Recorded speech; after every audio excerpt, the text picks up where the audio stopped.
Looking. Penny guarding him. Shot clock at 7. Bridges finds some room, goes inside, lost the ball, picked up by Harper. Harper attacks the rim. Shut off by Anunoby. Wemby inside, layup is good. And the foul. Spurs regain the lead. Their first lead of the second half. Running, and he created an opportunity for himself. 21 of his 28 here in the second half. Brunson on the drive, stops, falling away, it's up, it's good! With Castle.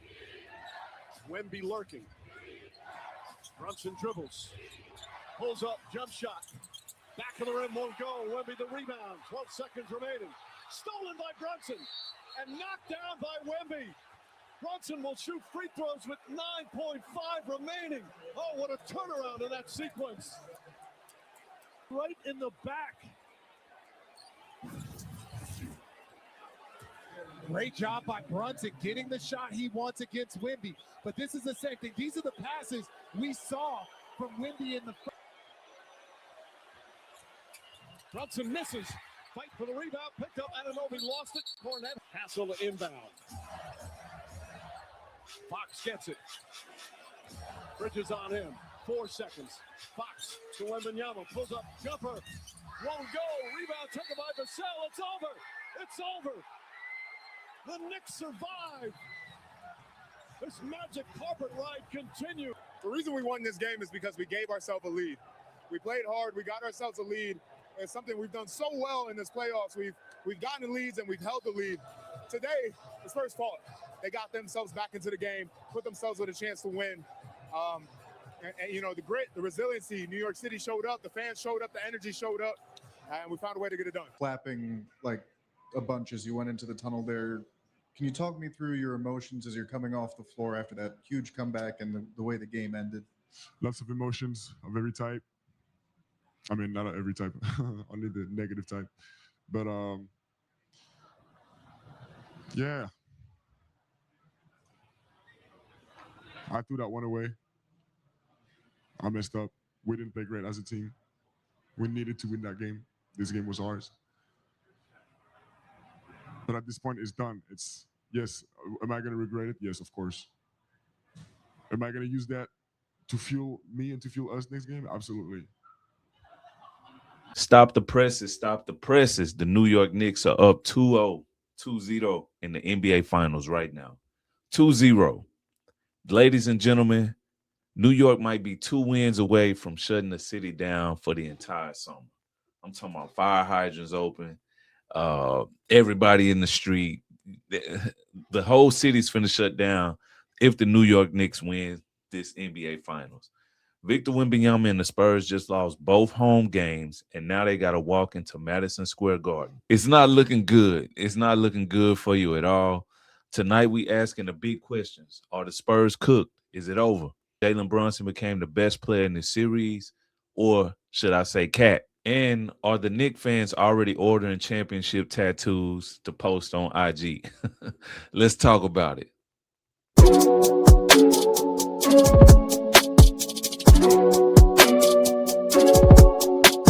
New York has stolen the series thus far, being up 2-0 on the road. The San Antonio Spurs. Let's keep it real. The Spurs didn't lose home court. The Knicks stole their lunch money. Everybody told us San Antonio had the best player, which you can still say they do. Everybody told us they had home court advantage. They no longer have home court advantage at this moment in the finals. Everybody told us Wemby was inevitable. Well, somebody forgot to tell that to Jalen Brunson and the New York Knicks. Let's debate. Is Brunson outplaying Wemby right now in this series? Game 1, most definitely. Game 2, not so much. They kind of kept him under wraps. But what most people didn't expect or maybe overlooked was the physicality of the New York Knicks. They were getting very physical with Wemby. I would say for the last 6 quarters, which means all the first game, the first half of game 2, they were out physical in him. He couldn't find a rhythm. He just seemed out of sorts. He didn't look like Wemby in the Western Conference Finals that we saw against OKC. I believe the size of the Knicks, the physicality of the Knicks caught the Spurs by surprise. Definitely had opportunities in both games to come out with the dub, but they fell short. And because, like, if we're talking about who has the biggest impact through 2 games, I don't think it's even close. You would have to still say Brunson has outplayed Wemby. Better yet, I would say Cat has outplayed Wemby just from what we've seen up to this point. Being down 0-2 in the finals is devastating. I wouldn't say it's over just yet, but it's looking close. The Brunson apology tour. Can we have a moment of honesty here? Like, how many people picked the Knicks to win this series that's outside of New York City? I know everyone in New York pretty much picked them to win. Maybe Cam didn't, because Cam is a Spurs fan, if you don't know. Everybody probably except Cam picked the Knicks in New York to win. But outside of that, I don't think most people were picking them to be up 2-0, let alone thought it was possible, because everyone sees the East as the least when you're comparing it to the Western Conference. And they're looking like the more physical team right now. And we've known they're clutch. They've won, like 12 straight this playoffs. They haven't lost a game since the first round. They swept Cleveland. They swept, who did they play right before that? But they've been sweeping. They've been getting on the court with the brooms, dust mops, whatever you want to call it. Brooms, no dustpan. That's how they've been playing. They leave Texas up 2-0 on the Spurs, which no one saw coming. But I do feel like everybody was talking about Wemby. Everybody was talking about the future. Meanwhile, Brunson out here looking like he may have Finals MVP wrapped in a Louis Vuitton briefcase. Like the funny thing is, like, I didn't see it coming. I picked the Spurs. I still think they have a chance. If you have to say, is it over? I would say no. It's not over. It's not over. Knick fans need to calm down, though. Y'all acting like the Larry O'Brien trophy already got a Metro card. like y'all got to calm down. I know it's been a long time, 1973, since New York won the finals, NBA finals, let alone sniff the finals. It's been a while. And the fact that you're here and you up 2-0 with the next 2 games in your backyard, you got a lot to be excited about, but you can't be saying it's over just yet. I saw somebody online planning the championship parade route after game 2, and I'm like, relax. At least wait until after game 3. Like, you got to wait until after game 3. They definitely made a statement. I can't say it's over because it's the first 1 to 4. And y'all got 2 right now, which is a lot, but you need 4 to pick up that Larry O'Brien trophy, and you got 2. You halfway there. As you saw in the recap prior, like, the Spurs had a chance. Wemby played awful the first half. He had 4 field goals. He took 17 field goals just in the second half alone. It seems as though he was starting to get his rhythm in the field for the game. I think they were on the high after winning that game 7 in OKC, and just kind of, it's hard not to hear the media. You kind of feed into it and what's going on. And everyone was saying, oh, they got this under wraps. It's over with. And the Knicks say, not so fast. They came out swinging. It's a heavyweight bout. They like, hey, y'all must forgot, like, this is what we do. We're a physical team. We stay in these games, keep it close. And if you fold late in these games, we're going to take it home because we got Mr. Big Shot Brunson, Big Body Brunson, clutch, Mr. Fourth Quarter, you can call him. When you need a bucket, he going to get you a bucket. And that's how Brunson has played in this series. Not a great game 2, but he did just enough. Hit clutch moment shots late to tie the game. The steal, that was the turning point of the game. Victor came down. They got to stop. They got to stop to throw the ball and hit Castle in the back. And after making the stop, you had a chance to go up to play for the win with like 13 some seconds left. That's where you want to be, in your home court, on your home court, You want to be with the ball in your hands with the go-ahead shot for the win.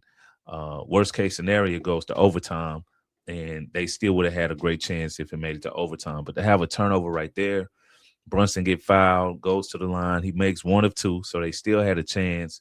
Wemby had a good look at the end. It was just a little long on his shot, rimmed out, and that's ball game. This is Wemby's, like, has he had his first real superstar pressure moment? I believe this is it.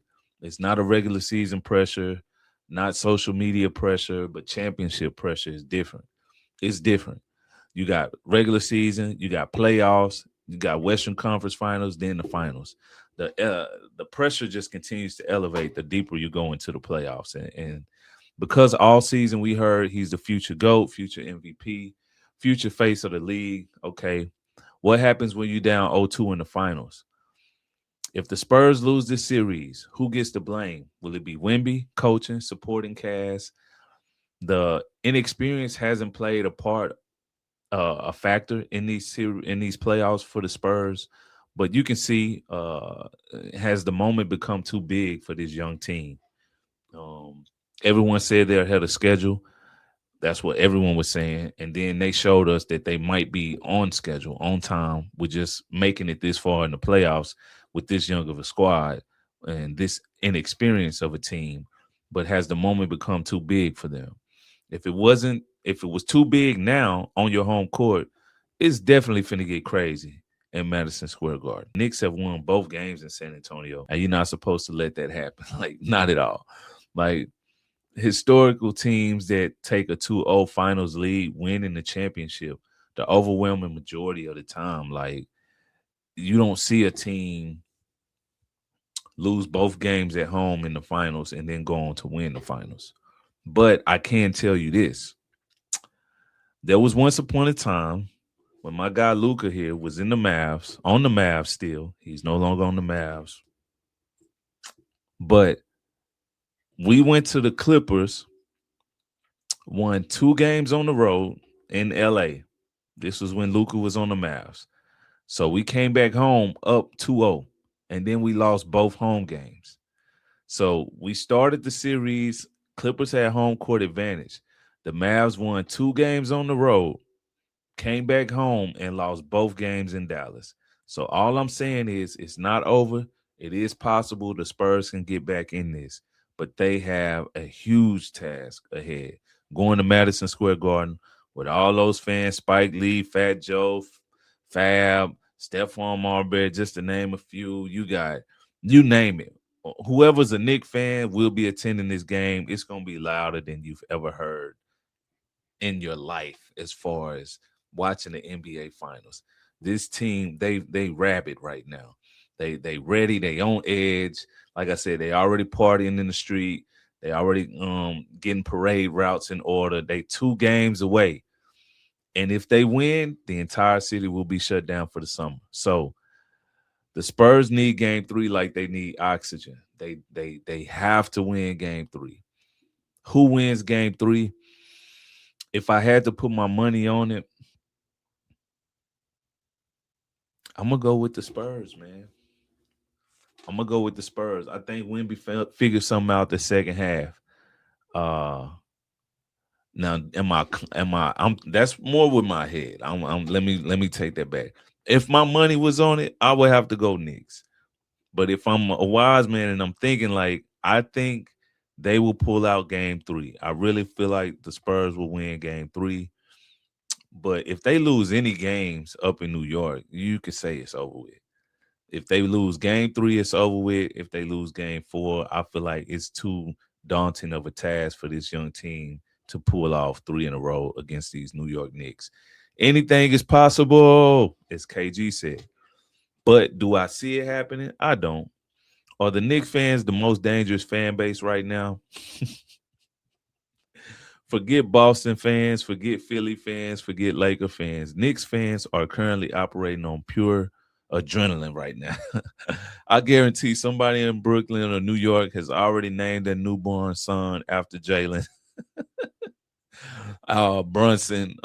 Pressure meter for game 3. Pressure rankings will be number 1 for Victor Wembanyama. He needs a signature finals moment. I thought he was going to have it in game 2 with the game winner. Number 2, I would say the Spurs role players, because somebody besides Wemby has to show up consistently, which they have. You had Dylan Harper. Fox has to play better. Definitely has to play better. Now everybody, the Knicks, I would say if I had a pressure ranking, I would say number 3 would be the Knicks because of expectations. Now everybody's expecting them to win. The Spurs start hot in that first quarter.